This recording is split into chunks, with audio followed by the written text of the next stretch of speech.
Why were medieval bridges so expensive to build? Before a medieval bridge could begin collecting tolls, someone first had to build it. That was far more difficult than simply placing stones across a river. Large bridges required years of planning, thousands of carefully cut stone blocks, skilled masons, engineers, carpenters, blacksmiths, and hundreds of laborers working together. The biggest challenge was the river itself. Workers had to build strong foundations underwater, redirect flowing water, and create arches capable of supporting thousands of crossings every year. Transporting stone from distant quarries often became one of the largest expenses of the entire project. For many medieval communities, constructing a major bridge represented one of the largest infrastructure investments they would ever make. Building a medieval bridge required an enormous upfront investment with no immediate return.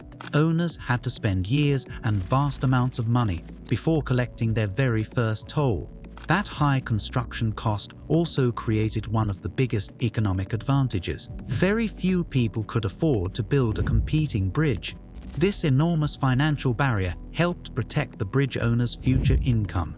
Once completed, the bridge could continue generating revenue for generations, provided enough travelers continued to cross it. The bridge that printed money for 700 years. So you want to own a medieval toll bridge. You imagine a stone bridge crossing a historic river, travelers paying every time they pass, and a business model created hundreds of years before modern corporations existed. But the strange reality is that some medieval bridges generated income for centuries, not because they were beautiful landmarks, but because they controlled one of the most valuable assets in history: movement. Before highways, railways, and airports existed, roads were limited. A merchant traveling with goods from one city to another could not simply choose any route.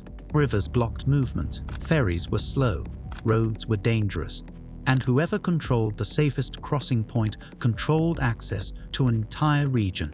A bridge was not just infrastructure, it was a gate, and the owner of that gate could charge everyone who passed through it. This was the original toll business. The same economic principle behind modern highways, airports, and ports existed hundreds of years ago. Control a bottleneck, provide a service, collect a fee. But owning a medieval toll bridge was not simply about collecting coins. The owner had to maintain a massive stone structure, manage political relationships, survive wars, handle changing trade routes, and convince people that crossing was worth paying for. The bridge could become a fortune, or it could become an expensive pile of rocks over an empty river. The original infrastructure business, a medieval toll bridge, was one of the earliest examples of private infrastructure investing. The owner spent enormous money upfront building or acquiring the bridge, then recovered that investment slowly through thousands of tiny payments collected from travelers. The economics was simple: build the bridge once, charge every user, repeat for generations. A merchant carrying expensive goods might pay more. A person walking might pay less. A farmer bringing animals to market might pay another fee. Carts, wagons, horses, and livestock could all generate revenue. The bridge owner did not need customers to buy a product. The customers were already traveling. The bridge simply sat between them and their destination. This created something economists call a natural monopoly. Building a second bridge nearby often made little economic sense. The river only needed a few crossing points. The first owner had a huge advantage. Location was everything. A bridge in a major trade route could generate wealth for centuries. A bridge built in the wrong location could become worthless. The stone was not the asset. The traffic was the asset. Who actually owned these bridges? Not every medieval toll bridge belonged to a wealthy private businessman. Ownership varied depending on the region, the political system, and who originally financed the construction. Some bridges were owned directly by kings or local rulers. Others belonged to powerful noble families who controlled the surrounding land. Many were operated by churches, monasteries, or religious institutions. which used toll revenue to fund maintenance, charitable work, and local development. In growing trading cities, bridges were sometimes managed by local governments that collected tolls to finance public infrastructure. There were also cases where private individuals purchased the legal right to collect tolls without actually owning the bridge itself. In medieval Europe, the most valuable asset was often not the bridge itself. It was the legal right to charge people for using it. Whoever controlled those toll rights controlled the bridge's income, regardless of who originally built the structure. Understanding who owned the bridge explains why buying one was often more complicated than purchasing a piece of stone infrastructure. Investors were not simply acquiring a bridge. They were acquiring the legal authority to collect thousands of small payments from travelers for years, or even centuries, to come. Buying the bridge. Imagine purchasing an existing medieval toll bridge. The purchase price would depend on several factors. How many people crossed daily? How important was the route? How much could legally be charged? Who controlled the surrounding land? Could competitors build another crossing? A bridge near a wealthy trading city would be worth far more than one in a declining village. The owner was not buying construction materials. They were buying future cash flows. The same logic applies today when investors buy airports, ports, and toll roads. They are not purchasing concrete. They are purchasing predictable user payments. The medieval bridge owner was doing the same calculation as a modern infrastructure investor. The question was never how beautiful is the bridge. The question was how many people need to cross it, and how much will they pay for the privilege. The revenue model. A toll bridge sounds like a simple business, but the revenue model had many layers. The owner could charge different users different prices. A wealthy merchant transporting valuable goods could pay a premium. A poor traveler carrying nothing might pay a small amount. Animals created additional revenue. A herd of sheep crossing the bridge represented dozens of individual toll opportunities. A heavily loaded wagon created more economic value than a person walking. A heavily loaded wagon created more economic value than a person walking. This is similar to modern pricing model. Airlines charge different passengers different prices. Shipping companies charge based on cargo. Parking garages charge based on vehicle size and duration. The medieval bridge owner was practicing price segmentation centuries ago. The smartest bridge owners did not simply ask everyone to pay the same amount. They charged according to the economic value created by the crossing. A successful bridge could generate thousands of payments every year. But the biggest challenge was not collecting money. It was protecting the traffic, the cost of owning stone. The biggest mistake people make is imagining a toll bridge as passive income. It was anything but passive. A medieval stone bridge required constant maintenance. Floods damaged foundations, ice damaged arches, heavy carts weakened surfaces, storms destroyed nearby roads. A bridge could survive for hundreds of years, but only because generations of owners kept repairing it. A damaged bridge meant lost revenue. If travelers could no longer cross, the toll business stopped immediately. The owner needed workers, engineers, and materials. Stone repairs were expensive. Major floods could destroy years of profits in one event. The bridge owner had the same problem as every infrastructure investor today. The asset produces income only when it remains operational. A broken bridge is not a business. It is a liability sitting over water. Maintenance was not optional. It was the price of keeping the monopoly alive. The medieval cash flow machine. Let's build a simplified economic model. Imagine owning a bridge on a major medieval trade route. The bridge receives 500 pedestrians per day, 100 carts per day, 300 animals per day. Assume average toll revenue. Pedestrians, 500x $0.10 equivalent equals $50 daily. Carts, 100x $1 equivalent equals $100 daily. Animals, 300x $0.05 equivalent equals $15 daily revenue. $165 equivalent annual revenue.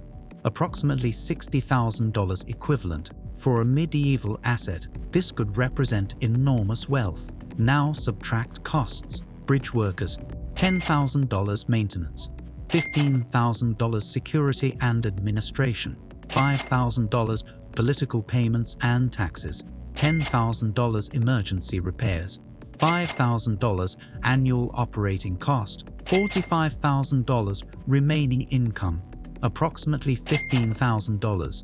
But the real value was not 1 year's profit. The bridge could produce income for decades. That long lifespan made infrastructure extremely attractive. The political problem, the biggest risk was not engineering, it was politics. A bridge owner needed permission from kings, nobles, cities, or local authorities. The right to collect tolls was often granted by rulers, but political power changed. A new king could remove privileges. A city could challenge ownership. Communities could revolt against high tolls. Religious organizations sometimes controlled bridges. Some bridges were built as charitable projects and charged fees to fund repairs. The owner was never completely independent. The bridge existed inside a political system. A medieval toll bridge was not just an engineering asset. It was a legal asset. The right to collect money from travelers was often more valuable than the stone structure itself. Without legal protection, the bridge could lose its entire business model overnight. The competition problem. A monopoly is powerful, but monopolies attract attention. If a bridge became too profitable, competitors appeared. A nearby ferry could reduce traffic.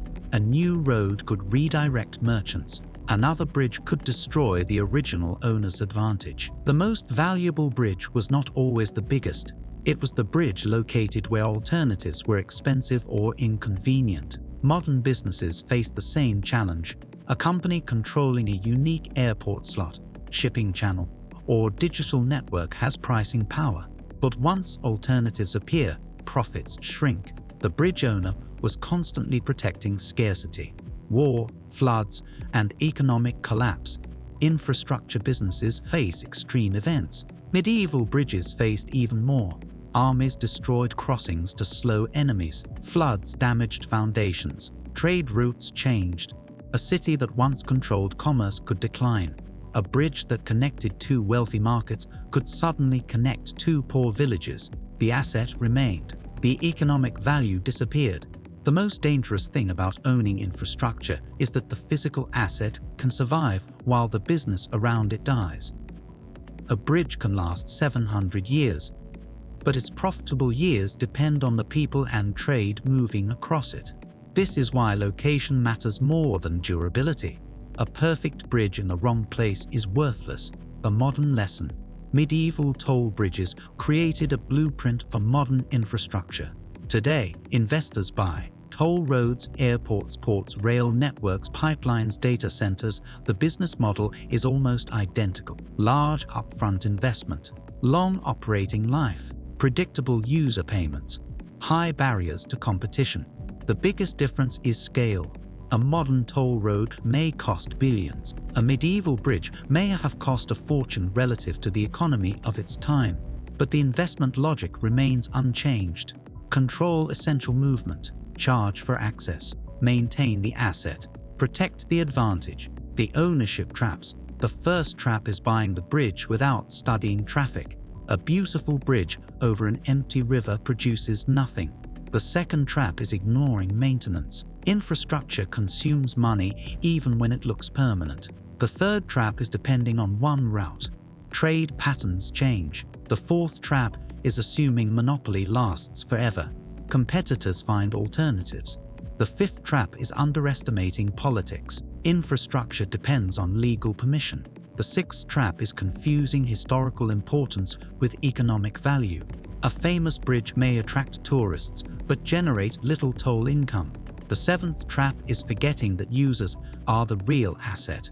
Without travelers, the bridge is only stone. The ownership verdict. So, would owning a medieval toll bridge have been a great investment?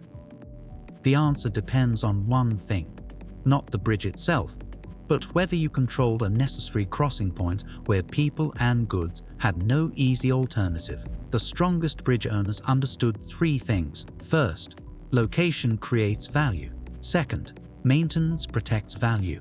Third, legal control creates revenue. A weak owner built expensive structures where traffic never developed. A strong owner controlled the path everyone needed to take. The bridge was only the machine. The travelers were the fuel.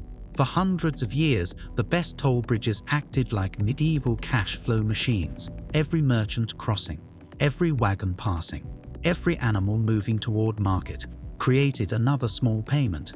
But the business was never guaranteed. Trade disappeared, politics changed, floods arrived, routes moved, and the owner discovered the hardest lesson of infrastructure investing.